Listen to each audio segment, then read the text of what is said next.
Here's the truth, you already feel in your bones, but keep postponing. Every swipe mints money and attention, just not for you. And the feed you open for a minute is an industrial-grade attention trap built by teams who A/B test your hesitation. Time, map your dwell curves, and fine-tune variable ratio rewards so the next clip, the next ping, the next you might also like lands like a slot machine hit. The algorithm isn't a friend or a villain, it's a heat-seeking profit engine optimized to maximize your time on site, not your time and. If your first act, most mornings, is to bow your head to a glowing rectangle, you've quietly outsourced authorship of your day. But that can change the second you flip the script from consumer first to creator first, from default to design, from reactive to sovereign, because dopamine isn't the problem, directionless dopamine isn't. The cure isn't ascetic misery, it's intentional dosage aligned with a why that's bigger than your latest notification. Understand how the hijack works so you can unwind it. The UI is tuned to your blind spots.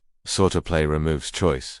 Infinite scroll removes stopping cues. Badges turn curiosity into compulsion. Push alerts, pipeline other people's priorities into your nervous system. And social proof weaponizes your tribal wiring so you chase micro-validations, while the work that would make you proud sits in a tab you get to later, which never comes because later is a landfill. The fix begins before breakfast. Not after burnout. Claim the first hour as sacred output. Move your body to tell your brain you're safe. Step into morning light to anchor your circadian clock. Delay caffeine 90 minutes to avoid the afternoon crash. Breathe slowly to set a calm tempo. Then make one non-trivial thing, one page written, one design iteration shipped, one sales email sent, one practice session logged, because a brain that creates first earns the right to choose what it will later consume. When you work, live a one-screen life. No second monitor of chaos, no background stream siphoning cognition, no 15 tabs just in case. Single tasking isn't quaint, it's a leecher. Best ideas need uninterrupted oxygen. And those ideas arrive in 50 to 90-minute ultra-D sprints with phone out of reach, notifications dead, and a visible timer that makes the sprint finite. Add friction where you are weak and remove friction where you are strong. Grayscale your phone to kill candy colors. Bury the feeds on the last screen. Strip your home page to tools only. Turn off every notification except calls from real humans. Log out of the platforms that eat your life so each visit requires intention. Kill autoplay, switch to chronological where possible. Use focus modes tied to time and place. Charge the phone outside the bedroom. Keep a paper notebook within arm's reach so ideas don't send you back online just to check. And make your default workspace quiet, clean, and boring so the interesting thing is the work. Measure to master. Write an attention budget that names where your minutes go, how many for making, learning, messaging, maintenance, genuine leisure, and track the truth for a week because what you track you govern. Then cut ruthlessly. Batch messages into 2 windows. Collapse meetings that should be memos. Decline status calls that are performative theater, and defend 2 or 3 deep work blocks like flights you cannot miss. Remember that inboxes are someone else's to-do list, and 0 is a mirage that steals your afternoon. So check them at set times, not reflexively. Once a week, take a digital Sabbath, put the phone in a drawer, and let boredom reacquaint you with ideas worth pursuing because creativity is what floods in when the drip of stimulation is turned off. Your body is the root system of your attention, so train it. 30 to 45 minutes of movement daily, 2 or 3 strength sessions per week.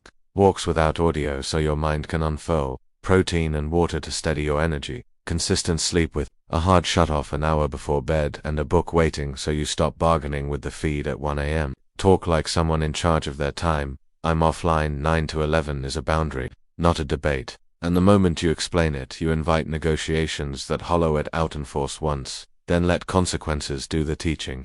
And when you do, choose to indulge. Put play in a pen. Schedule the scroll. Set a timer. Enjoy it, guilt-free. Then leave. Pleasure is better when it ends. Identity flips behavior faster than hacks. So stop telling yourself you're a distracted person and start acting like a signal. Signals cut noise, hold frequency, and transmit value. Be the account people check to get smarter or calmer or braver, not the one that reposts recycled heat.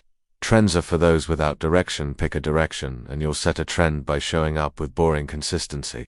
1 page a day becomes a book. 1 pitch a day becomes a pipeline. 1 design a day becomes a portfolio. 1 workout a day becomes a body that can carry big goals. Reduce the number of open loops you carry by closing more than you open. Ship imperfectly. Iterate publicly. Let momentum do what motivation can't, and stop waiting to feel ready, because readiness is a sensation that arrives after reps. If you want stronger focus, make it easier to start than to stall. Lay out tomorrow's tools before sleep. Put the hardest task on top with a verb attached. Define what done looks like, and let the first 5 minutes be ugly is the whole trick. Cultivate unhurriedness. Move slowly even when you have urgency, because jitter is contagious and calm is a force multiplier.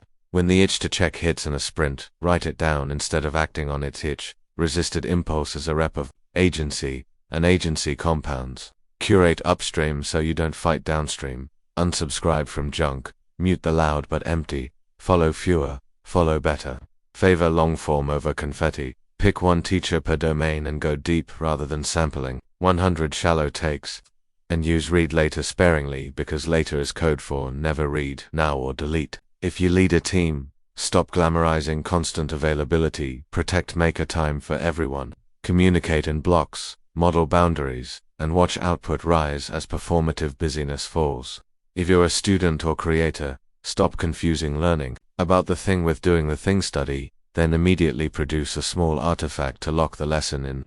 And yes, there will be relapses, late night rabbit holes, just 5 minutes that become 50 days when you drift, but the goal isn't perfection, it's return speed. Notice, reset, resume, and refuse to turn a slip into a slide. The world will keep dangling outrage, novelty, and envy because they sell, but you're building something sturdier than a streak. You're becoming the person who can sit with one problem long enough to solve it, one craft long enough to become dangerous at it, one mission long enough to be felt. When people ask how you became so focused, skip the sermon and give them the operating sentence that rewired your life. I build before I browse. I schedule my dopamine. I defend my mornings. And I let my results do the talking. Do this honestly for 7 days and watch what returns. Fog thins, fatigue lightens, decision friction drops, and a clean, heavy quiet settles over your work, the quiet of a life you're authoring on purpose, while the feed keeps spinning. For those who still mistake movement for progress, you are not late to anything that matters.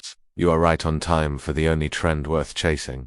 Sovereignty over your attention, which is sovereignty over your days, which is sovereignty over your life.